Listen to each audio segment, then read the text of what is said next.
Youth participation is a process of a young person providing their input to help shape and alter a research project. It's important for the research because it ensures that it's relevant. The principles of youth participation are communication, which means having clear expectations and providing feedback to the young person. So for us, this means clarifying roles from the outset. It also means being guided by young people about the channels that they would like to use to communicate with us on. So whether that could be mobile phones, emails, WhatsApp, whatever it is. It means providing feedback on any of their contributions or anything that they would like to know about. It also means involving many young voices. So for us, this means partnering with the right people on the right projects. And it also means trying to get as many voices as possible, where possible. It means reimbursing appropriately and providing support for the young person. So whether that's support in getting to the venue, or it could also be just providing food whilst you're there.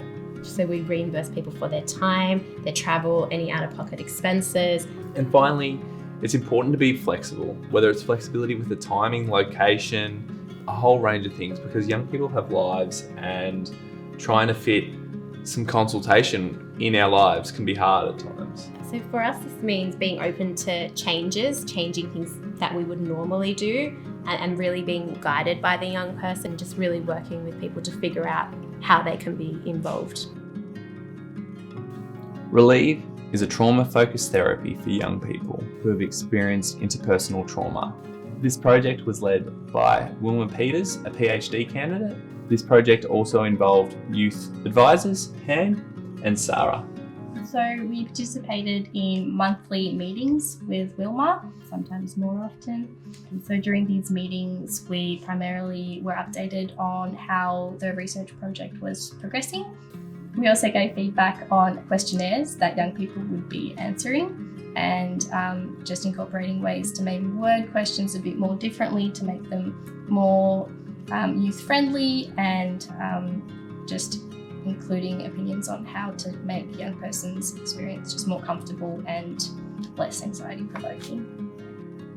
We started with face-to-face meetings. We had about 3 or 4 meetings, and then we felt that it wasn't working. We weren't able to make it regular monthly meetings. So Wilma came up with the idea to have the meetings online using Zoom, and it was also out of business hours, so that worked for all of us. I could not have done it without youth advisors. I think from the start of the project, we had that input on the way we use language, the way in which we set up our environment. You know, I think it's important to bring young people right through to the translation of our research. So initially there was a bit of ambiguity around our role as a young person on the project. And so when we sat down and looked at the toolkit all together, going over the points really helped get us all on the same page. So we all understood what was expected of us. It really helps lay out our involvement and what to expect, and just gets rid of any of the uncertainty. So the Chat Safe Guide is the world's first evidence-based guideline on how young people can communicate about suicide and self-harm safely online.